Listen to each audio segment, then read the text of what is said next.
Mucus यानी रेशा जो है वो आजकल एक बड़ी कॉमन प्रॉब्लम है क्योंकि सर्दी है, सर्दी का मौसम है और इसमें बहुत से लोगों को खांसी की भी शिकायत है, साथ में नज़ले ज़ुकाम की शिकायत है। ज़्यादातर लोग ये समझते हैं कि खांसी या नज़ला ज़ुकाम के साथ तो रेशा आता ही आता है। बाज़ औक़ात कुछ लोग ऐसे होते हैं कि जिनमें दायमी रेशे की प्रॉब्लम होती है और आज खुसूसन मैं बात कर रहा हूँ उन लोगों की कि जिनको दायमी रेशे की प्रॉब्लम है।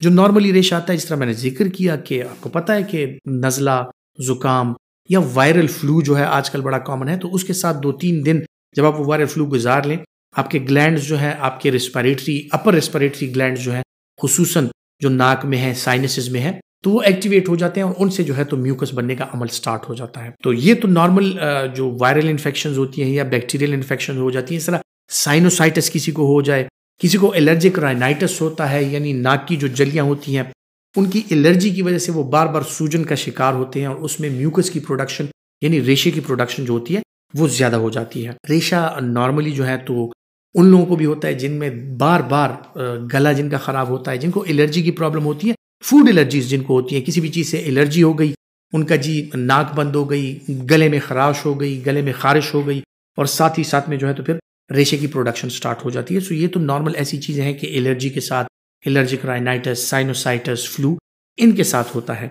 बहरहाल कुछ चीज़ें ऐसी हैं कि जिनमें और भी कुछ मुख्तलिफ ऐसे मसाइल हैं कि जिस तरह के क्रॉनिक ऑब्स्ट्रक्टिव पल्मोनरी डिजीज़ेज़ जो होती हैं, जिनमें क्रॉनिक ब्रोंकाइटिस और इस तरह के मसाइल पाए जाते हैं कि बार बार वो स्मोकर्स जिस तरह होते हैं कि वो सिगरेट स्मोकिंग करते हैं या सीने की जिनको दायमी बीमारियां होती हैं, तो उन लोगों में भी फिर रेशा जो है वो बार बार आता है। बाज़ औक़ात जब एस्थमा होता है, एस्थमा में अक्सर औक़ात रेशे की इतनी प्रॉब्लम नहीं होती, उसमें आपके रेस्पिरेटरी पैसेजेस जो हैं उनका म्यूकोजा इन्फ्लेम करता है और साथ ही साथ में रेशे की प्रोडक्शन स्टार्ट हो जाती है, म्यूकस की प्रोडक्शन स्टार्ट हो जाती है। या खुसूसन फिर एस्थमा के वो मरीज़ कि जिनको एस्थमा का अटैक हो जाए और उनमें सुपर इम्पोज्ड बैक्टीरियल इन्फेक्शन हो जाए, नमूनिया हो गया है, ब्रोंकाइटिस हो गया है, ब्रोंकियोलाइटिस हो गया है, ऐसी चीज़ों में रेशे की प्रोडक्शन जो है वो बहुत ज़्यादा हो जाती है और अक्सर औक़ात लोग खांसते हैं और वो रेशा थूकते हैं। फिर कुछ लोग ऐसे भी होते हैं कि जिनमें नाक की हड्डी अगर टेढ़ी हो, नाक की हड्डी की प्रॉब्लम हो या एडिनॉइड्स की प्रॉब्लम हो, यूँ समझ ले पॉलिप्स आ जाएं, जो उर्फ़ आम में कहा जाता है कि नाक में गोश्त आ गया है, तो उनका जो साइनसेस में म्यूकस बन के आता है या जो रेशा बन के आता है वो अक्सर औक़ात नाक के ज़रिए उसका अखराज नहीं कर सकते। वो जाता है जनाब पीछे नेज़ोफेरिंक्स में और वो जाता है आपके गले में।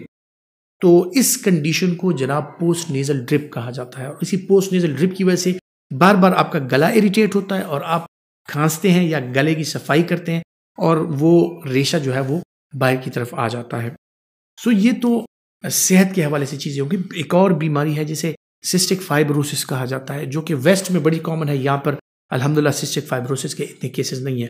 उनमें तो साल हर साल और दायमी उससे जो है तो रेशा आ रहा होता है, ना गर्मी का मौसम ना सर्दी का मौसम के बंदा कहे कि यार गर्मी आ गई है तो रेशा ख़त्म हो जाएगा। नहीं जनाब, गर्मी, सर्दी, बहार हर किस्म के मौसम में उनका रेशा जो है सिस्टिक फाइब्रोसिस के मरीजों का वो जारी रहता है। उसमें फिर स्पेक्ट्रम ऑफ डिजीज़ और भी हैं कि उनके फिर हाजमे की भी प्रॉब्लम्स आ जाती हैं और भी मतलब प्रॉब्लम्स आ जाती है, लेकिन सिस्टिक फाइब्रोसिस एक बीमारी है जिसमें हद से ज़्यादा रेशा होता है।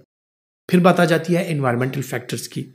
इन्वायरमेंटल फैक्टर्स आजकल जैसे मौसम चला हुआ है कि सर्दी का मौसम है, लेकिन साथ में बात यह है कि बारिशें नहीं है, खुश्क सर्दी है, इरिटेंट ठंडी हवा आती है, तो उसके साथ भी बार बार खांसने से, बार बार वायरल फ्लू हो जाने से ये रेशे के मसाइल जो हैं ये आम होते हैं। फिर जनाब स्मोक, डस्ट, स्मोकिंग की हिस्ट्री, अगर कोई सिगरेट पी रहा है, सो इन लोगों में रेशे की प्रोडक्शन जो है वो ज़्यादा होती है। इलाज के बारे में अगर आप पूछ रहे हैं तो इलाज का यह है कि रेशा किस वजह से आ रहा है वो इम्पॉर्टेंट है। अगर एलर्जी की वजह से आ रहा है तो आप एंटी एलर्जिक ले सकते हैं। पोस्ट नेज़ल ड्रिप की वजह से आ रहा है तो नाक के जो मसाइल हैं वो आप अपने ENT स्पेशलिस्ट को दिखा सकते हैं। लेकिन जनरली आपको क्या करना है कि जनरली आपने हाइड्रेशन स्टेटस अच्छा रखना है। जब हाइड्रेशन स्टेटस आपका अच्छा हो तो रेशा थिन होता है, वो आप इजीली थूक के साथ भी उसको निकाल सकते हैं। लेकिन जब रेशा थिक हो जाए फिर उसमें इन्फेक्शन के चांसेस बढ़ जाते हैं और रेशे की जो मसाइल होते हैं वो बढ़ जाते हैं, आपकी खांसी वगैरह बढ़ जाती है। हाइड्रेशन आपने अच्छा रखना है, सफाई का ख्याल रखना है। 5 वक्त की जब आप नमाज पढ़ते हैं तो उसमें नाक, गले की कुली जो है वो बहुत ज़्यादा इंपॉर्टेंट है। वो जब आप करते हैं तो कम से कम आपका आपकी नाक की जो प्रॉब्लम है, आपका गला जो है वो साफ रहते हैं। और इसी तरह आप रात को सोते वक्त किसी अच्छे से एंटी एलर्जिक का इस्तेमाल कुली का इस्तेमाल अगर आप करें, कुली करें और सफाई का ख्याल रखें, तो रेशे के ये मसाइल जो हैं ये कम से कम हो सकते हैं।